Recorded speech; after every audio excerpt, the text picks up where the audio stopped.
ஆண்டவரும் அருமை இரட்சகருமா இருக்கிற இயேசுவின் நாமத்தில் உங்களுக்கு எங்கள் அன்பின் வாழ்த்துக்கள். இந்த நாளிலும் கூட பிப்ரவரி 14ஆம் தேதி, இந்த 14ஆம் தேதி என்று சொன்னாலே ஒரு குறிப்பிட்ட வாலிபர்களுக்கு இந்த நாளை குறித்து ரொம்ப மகிழ்ச்சி. என்ன மகிழ்ச்சி தெரியுமா? காதலர் தினம் என்று சொல்லி இந்த நாளை விசேஷப்படுத்தி இன்றைக்கி உலகம் முழுவதும் இதை கொண்டாடி கொண்டிருக்கிறார்கள். ஆனால் இந்த நாட்களில் தேவனால் அழைக்கப்பட்ட தேவனுடைய பிள்ளைகள், அவரால் முன்குறிக்கப்பட்ட பிள்ளைகள், இன்றைக்கு கர்த்தர் உங்களுக்கு ஒரு வார்த்தையை தருகிறார். சங்கீதம் 37ஆம் சங்கீதம் 4வது வசனம், கர்த்தரிடத்தில் மனமகிழ்ச்சியாயிரு, அவர் உன் இருதயத்தின் வேண்டுதலை உனக்கு அருள செய்வார். உன் வாழ்க்கையில் இன்னது தேவை என்பதாக கர்த்தர் அறிந்திருக்கிறார். வாலிப சகோதரனே, வாலிப சகோதரியே, உனக்கு என்ன காரியம் மகிழ்ச்சியை தரும்? நீ எப்படி மகிழ்ந்து இருக்கணும்? நிறைய பேர் நினைக்கிறீங்க, இந்த வயதில் காதல் பண்ணாமல், இந்த வயதில் லவ் பண்ணாமல், எந்த வயதில் லவ் பண்ணுவது?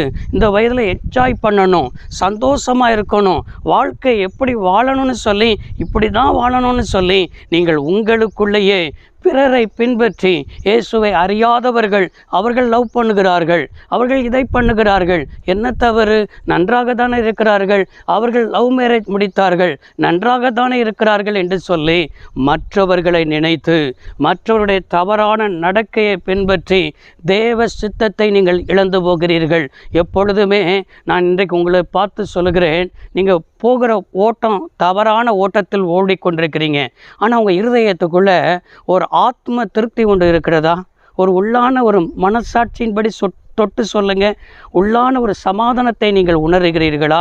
எனக்கு அருமையானவர்களே, நம்ம எப்போ கர்த்தரிடத்தில் மனமகிழ்ச்சியாக இருக்கிறோமோ அப்போதான் வேதம் நமக்கு தெளிவாய் சொல்கிறது, உன் இருதயத்தின் வேண்டுதல், நீ என்ன வேண்டுகிறாயோ, நீ எதற்காக ஜெபிக்கிறாயோ அதை என் ஆண்டவர் உனக்கு அருள செய்கிறவராக இருக்கிறேன் என்று சொல்லி என் பரிசுத்த தெய்வம் உன்னை பார்த்து தான் சொல்லி கொண்டிருக்கிறார். இன்னைக்கு அநேக பெற்றோர்கள் இந்த காரியத்தில் தவறு செய்கிறார்கள். பிள்ளைகள் என்ன செய்கிறார்கள் என்று சொல்லி பெற்றோர்களுக்கு புரியலை.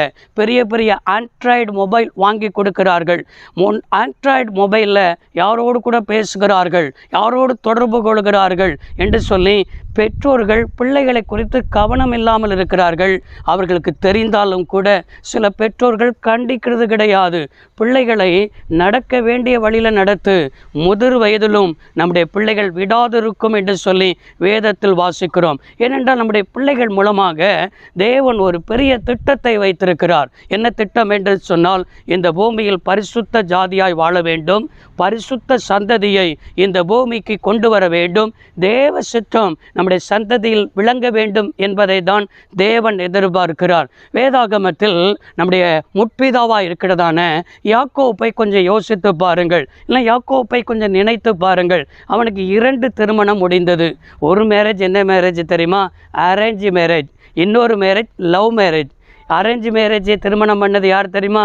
லேயாலை அவருடைய தகப்பனாக இருக்கிறதான என்னன்னு சொன்னால் லாபான் கொடுத்தான். அவனை அரேஞ்ச் மேரேஜ், லேயாலே அரேஞ்ச் மேரேஜ் முடித்தான். ஆனால் அதில் அவனுக்கு சந்தோஷமே இல்லை, திருப்தியே இல்லை. காரணம், ராகேல் மேலே அவனுக்கு ரொம்ப பிரியம், ராகேலை ரொம்ப நேசித்தான். ராகேலை அவனுக்கு விருப்பமாக இருந்தபடினால் ராகேலையும் லவ் மேரேஜ் பண்ணினான். ஆண்டவர் 2ஐயும் அவனுக்கு கொடுத்தாருங்க. ஆனால் 2ஐயும் கொஞ்சம் யோசித்து பாருங்கள். இந்த ராகேலுடைய வாழ்க்கையில், அவளுடைய வாழ்க்கையில் கற்பத்தை கர்த்தரே அடைத்தார். அவள் நிமித்தமாக அவனுக்கு சரீரத்தில் ஒரு மகிழ்ச்சி இருந்தாலும் சரி, உள்ளான ஒரு மகிழ்ச்சி இல்லைங்க. அவளுக்குள்ள ஒரு பெரிய ஏக்கம், குழந்தைக்காக காத்திருக்கிற ஒரு பாரம். அது மாத்திரமல்ல, முதல் பிள்ளையை பெற்றெடுத்தாள், யோசேப்பை பெற்றெடுத்தாள். 2வது பிள்ளை பென்யமீனை பெற்றெடுத்தாள். பென்யமீனை பெற்றெடுக்கும் போது ஆதியாகமத்தின் புஸ்தகம் 35ஆம் அதிகாரம் 19வது வசனத்தில் இவ்வாறாய் வாசிக்கிறோம், இவள் பெத்லேகம் மட்டும் வருகிறாள். பெத்லேகமிலே ராகேல் மரித்து எப்ராத்தா ஊருக்கு போகிற வழியிலே ராகேலை என்ன செய்தார்கள்? அடக்கம் பண்ணினார்கள் என்று பார்க்கிறோம். பாருங்கள், லவ் மேரேஜ் வழியிலே முடிஞ்சிட்டுங்க. வழியிலே தொடங்கி வழியிலே முடிகிறது தான் இன்றைக்கு நம்ம பார்க்க முடிகிறது. இன்றைக்கி இந்த தலைப்பு என்ன தெரியுமா? காதல் மோதல். நிறைய குடும்பத்தில் இந்த காதல் மோதலை தான் முடியுது. நினைப்பீங்க, இவங்க சந்தோஷமாக தானே இருக்காங்க, இவங்க சமாதானமாக தானே இருக்கிறாங்க. தவறு இல்லை.